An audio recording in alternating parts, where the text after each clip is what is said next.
Hi everyone, welcome back. ఇవాళ మనము కాస్టివ్ verbs అయిన హ్యావ్ని గెట్ టుని గురించి తెలుసుకుందాం. హ్యావ్, గెట్ టు, ఓకేనా?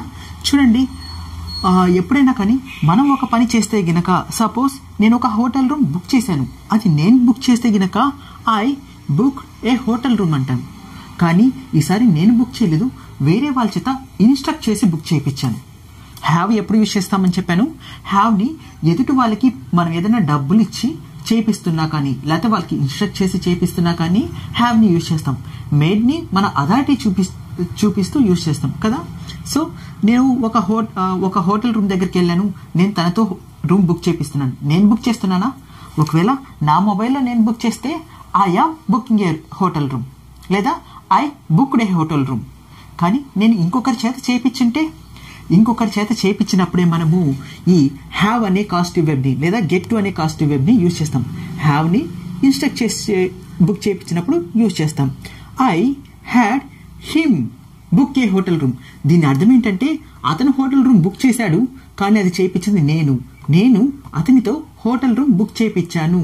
I had him book A hotel room. ఓకేనా? అంటే ఏదైనా ఒక పని నువ్వు చేయకుండా ఇంకొకరి చేత ఇన్స్ట్రక్ట్ చేసి లేదా వాళ్ళకి డబ్బులు ఇచ్చి చేపిస్తే గనక మనము ఈ హ్యావ్ అనే కాస్టివ్ వెబ్ని యూజ్ చేస్తాము. ఓకేనా? నేను ఆల్రెడీ ఇంతకుముందు చెప్పాను కదా, హెయిర్ సెలూన్కి వెళ్ళాము, అతను హెయిర్ కట్ చేశాడు, కట్ చేయించుకుంది నేను. I had him cut my hair. అతను కట్ చేశాడు, కానీ నేను కట్ చేయించాను. ఓకేనా? అంటే నేను నా హెయిర్ కట్ చేయించాను. ఎవరి చేత? అతని చేత. I had him. చూసారా, హిమ్ అని యూజ్ చేశాను, ఎందుకని? ఆ పని చేసింది అతను కాబట్టి. అంటే ఎప్పుడైనా కానీ యాక్టివ్ వాయిస్ గురించి మనం మాట్లాడేటప్పుడు హ్యావ్ని యూజ్ చేయాలంటే కనుక subject helping verb plus have. ఏంటి హెల్పింగ్ వెర్బ్ ప్లస్ హ్యావ్ అంటే? నేను పాస్ట్లో యూజ్ చేయాలనుకున్నాను, అంటే గతంలో నేను చేయించాను కాబట్టి హ్యాడ్. ఎప్పుడు నేను రెగ్యులర్గా తనతో బుక్ చేపిస్తానరా అంటే I regularly have him book A hotel room. నేను తనతో రెగ్యులర్గా హోటల్ రూమ్ బుక్ చేపిస్తాను. చూసారా, ఇక్కడ హ్యావ్ యూజ్ చేశాను, అంటే సింపుల్ ప్రజెంట్. ఒకవేళ మీరు హోటల్ రూమ్ బుక్ చేపిస్తూ ఉన్నారు, మీ ఫ్రెండ్ ఫోన్ చేశారు, అరే ఏం చేస్తున్నావురా అంటే మనం ఏమని చెప్తాం? నేను హోటల్ రూమ్ బుక్ చేపిస్తూ ఉన్నాన్రా. ఓకేనా? అతని చేత నేను హోటల్ రూమ్ బుక్ చేపిస్తూ ఉన్నాన్రా అంటాం. అంటే ఐఎమ్ హ్యావింగ్ హిమ్, అతను బుక్ చేస్తున్నాడు కాబట్టి I'm having him book A hotel room. చూసారా, వెర్ ఫస్ట్ ఫామ్ యూజ్ చేశాను, ఇక్కడ వెర్ ఫస్ట్ ఫామ్ యూజ్ చేశాను. ఐఎమ్ హ్యావింగ్ హిమ్ అని చెప్పాను, ఎందుకని? ఇప్పుడు చేస్తున్నాను కాబట్టి. ఏం చేస్తున్నాను? అతని చేత రూమ్ బుక్ చేపిస్తాను, హిమ్ బుక్ ఏ రూమ్. అదే ఇప్పుడే నేను బుక్ చేయించేసాను అనుకో, ఐ హ్యావ్. చూసారా, ఇక్కడ హ్యావ్ యూజ్ చేశాను, ఎందుకని? Present perfect. మామూలుగా నేను బుక్ చేసింటే గనక పాస్ట్లో అయితే ఐ బుక్డ్ ఏ రూమ్ కదా. ఓకేనా? Present perfect. ఇప్పుడే బుక్ చేశానంటే I have booked A room అంటాం. కానీ ఇక్కడ ఈ హ్యాడ్ ఏమో మెయిన్ వెర్బ్. ఓకేనా? దాని ముందు హ్యావ్ పెట్టడం వల్ల అదేమవుతుందంటే I have had him book a room. అంటే నేను అతనితో ఇప్పుడే రూమ్ బుక్ చేయించాను. పాస్ట్లో అయితే I had him book a room. నేను అతనితో గతంలో రూమ్ బుక్ చేయించాను అని. అర్థమైందా? సో ఎలా యూజ్ చేసాము చూడండి. సబ్జెక్ట్ పెట్టాము, హ్యావ్ ప్లస్ హెల్పింగ్ వెర్బ్ పెట్టాము, దీన్ని బట్టి మన టెన్స్ మారిపోతూ ఉంటుంది. తర్వాత ఆబ్జెక్ట్ పెట్టాము, అది ఏంటి? Doer of the action.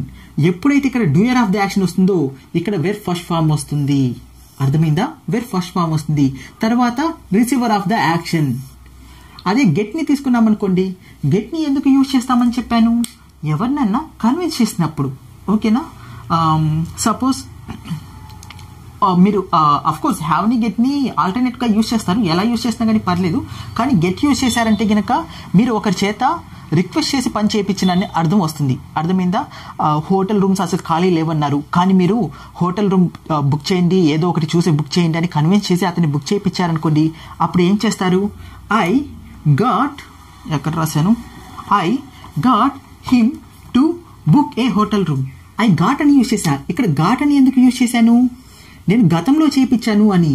అంటే ఇది ఎప్పుడు చేశావో, ఇది నువ్వు ఎప్పుడు చేయించావో తెలిపేది దేని పక్కన ఉంటుంది? సబ్జెక్ట్ పక్కనే ఉంటుంది. అదే నువ్వు ఇప్పుడు చేపిస్తూ ఉంటే I am getting him to book A hotel room. నేను అతనితో హోటల్ రూమ్ బుక్ చేపిస్తూ ఉన్నాను. ఎప్పుడు? ఇప్పుడు. ఎక్కడ చెప్పావు? సబ్జెక్ట్ తర్వాత వచ్చే helping verb plus causative verb ని బట్టి నువ్వు చెప్తావు. ఎందుకని ఇప్పుడు చేపిస్తుంటే ఐ ఆమ్ గెట్టింగ్ హిమ్, గతంలో చేపిస్తే ఐ గాట్ హిమ్. అయితే మీరు గుర్తుపెట్టుకోవాల్సింది ఏంటంటే ఐ గాట్ హిమ్ తర్వాత టు వచ్చింది చూసారా, టు అనే ప్రిపోజిషన్ వస్తుంది. ఈ గాట్ కి చూడండి subject helping verb plus get. Helping verb plus get ని దేని గురించి చెప్తుంది, టెన్స్ ని గురించి చెప్తుంది. గతంలోనా ఫ్యూచర్లోనా, ఫ్యూచర్లో అయితే I will get him to book A hotel room, నేను అతనితో ఒక హోటల్ రూమ్ బుక్ చేయిస్తాను, ఇంకా చేయించలేదు, ఫ్యూచర్. ఓకేనా. అయితే టు అనేది వస్తుంది, అది మర్చిపోకూడదు. తర్వాత వెర్బ్ ఫస్ట్ ఫామ్ వస్తుంది, తర్వాత ఏదైతే రిసీవర్ ఆఫ్ ద యాక్షన్ ఉందో అది వస్తుంది. ఓకేనా. ఐ గాట్ అంటే గతంలో నేను బుక్ చేయించాను కాబట్టి I got him to book a room అంటే నేను అతనితో ఒక హోటల్ రూమ్ బుక్ చేయించాను. అర్థమైందా. అయితే చాలా మందికి కన్ఫ్యూజన్ ఏంటంటే మేక్ కి కానీ గెట్ కి ఎలాగో టు వచ్చేస్తుంది, మేక్ కి కానీ హ్యావ్ కి కానీ కాజిటివ్ వెర్బ్ ఎప్పుడు అవుతుంది అన్న కన్ఫ్యూజన్ ఉంటుంది. నేను అది చెప్తాను చూడండి. ఇక్కడ చూసారంటే మీరు I had him book A hotel room అన్నాను. దీని అర్థం ఏంటంటే మామూలుగా ఐ హ్యావ్ ఏ కార్ అంటే ఏంటి, నాకు ఒక కార్ ఉంది. ఐ హ్యావ్ ఏ కార్, నాకు ఒక కార్ ఉంది అని. కానీ ఇక్కడ అర్థం నాకు ఒక కార్ ఉంది, నాకు ఒక మనిషి ఉన్నాడు అని అర్థం కాదు. నాకు ఒక మనిషి ఉన్నాడు అనే అర్థం ఎప్పుడు వస్తుందో తెలుసా, అంటే ఇది కాజిటివ్ వెర్బ్ కాకుండా ఒక పొసెసివ్ వెర్బ్ ఎప్పుడు అవుతుందో తెలుసా, ఈ హిమ్ పక్కన కూడా టు వచ్చినప్పుడు. హిమ్ పక్కన టు వచ్చినప్పుడు I had him to book A hotel room, అప్పుడు నాకు అతను ఉన్నాడు, దేనికి ఉన్నాడు, to book A hotel room, ఒక హోటల్ రూమ్ బుక్ చేయడానికి. ఇక్కడ ఇది పొసెసివ్ వెర్బ్ అవుతుంది. అంటే ఏదైతే మనము నా దగ్గర ఒక పెన్ ఉంది అంటే ఐ హ్యావ్ ఏ పెన్, లేకపోతే ఐ హ్యాడ్ ఏ పెన్, గతంలో నా దగ్గర ఒక పెన్ ఉండేది అని చెప్తామో ఆ వెర్బ్ అప్పుడు అవుతుంది. ఒకవేళ అంటే సబ్జెక్టు హ్యావ్ కానీ హ్యాడ్ కానీ తర్వాత ఒక ఆబ్జెక్టు దాని తర్వాత టు కినక లేకుంటే, ఈ టు లేకుంటే అది ఒక కాజిటివ్ వెర్బ్ అవుతుంది. అర్థమైందా. ఒకవేళ టు గినక ఉంటే గినక అంటే I had him to book A hotel room, నాకు ఆ హోటల్ రూమ్ బుక్ చేయడానికి అతను ఉన్నాడు గతంలో, లేకపోతే I have him to book A hotel room అంటే నాకు ఆ హోటల్ రూమ్ బుక్ చేయడానికి అతను ఉన్నాడు, ప్రజెంట్, సింపుల్ ప్రజెంట్ లో. అర్థమైందా. సో అది అయితే ఇది ఒక యాక్టివ్ వాయిస్.